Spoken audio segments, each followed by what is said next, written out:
की video release करेंगे, नसीब इनका अच्छा है। नवाब मलिक की प्रेस कॉन्फ्रेंस के बाद फिर मीडिया के सामने बीजेपी लीडर मोहित आए।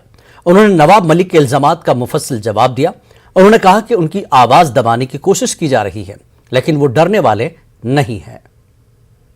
उनको मैंने कल एक्सपोज किया, सुनील पाटिल। आज उन्होंने कबूल किया कि सुनील पाटिल से उनकी बातचीत हुई। आपने देखा विजय पगारे की मैंने बात की, कल विजय पगारे आए तो आज उन्होंने कबूल किया कि विजय पगारे उनके पास भी आए थे। तो जैसे जैसे ये कॉन्स्पिरेसी में सुनील पाटिल के द्वारा राष्ट्रवादी कांग्रेस पार्टी ने रची है, जैसे जैसे वो एक्सपोज हो रहे हैं, वो झूठे झूठे आरोप लेके बाहर आ रहे हैं। उन्होंने मेरे 1100 करोड़ रुपए की बात की। मैं 2014 में इलेक्शन लड़ा, 350 करोड़ रुपए की संपत्ति मैंने खुद डिक्लेयर की। मेरे एफिडेविट से मेरी कंपनियां निकाल लेंगे तो आप कोई जग्गा जासूस बन जाएंगे क्या?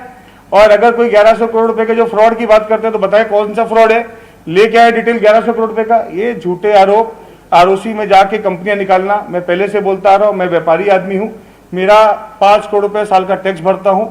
मैं इस देश के अंदर मेरा पूरा परिवार ऑफिशियली सब बिजनेस करता है। एक नहीं, मेरे अनेक बिजनेस है जो पूरा मुंबई नहीं पूरा देश जानता है। और मैं छुपाता नहीं हूं, बेनामी नहीं है। उनके बेटे और बेटियों की तरह उनके बेटे जो 22 प्रॉपर्टी लेते हैं, 47 लाख रुपए की इनकम दिखा के पूरे जीवन की 40 साल की, उनको अब जवाब देना पड़ेगा आगे आगे एजेंसीज में। उनके पूरे परिवार को किस हिसाब से 3000 करोड़ की संपत्ति बनाई, जवाब देना पड़ेगा। ये अभी पूरे मैटर को डाइवर्ट करने का कैसे उनको लगता है कि सब बोल के मेरी आवाज दबा देंगे, मुझे बिठा देंगे और ये कॉन्स्पिरेसी का अगर मुझे हिस्सा बता देंगे तो उनको ऐसा लगता है कि मैं पुलिस, महाराष्ट्र पुलिस और मुंबई पुलिस से झूठे केस करके मुझे इसमें इन्वॉल्व करके मेरी बात को दबा देंगे, मेरी आवाज को दबाने का प्रयत्न करेंगे। तो मैं नवाब मलिक जी को बोलना चाहूंगा पूरी मीडिया में, मैं आपसे डरता नहीं हूं।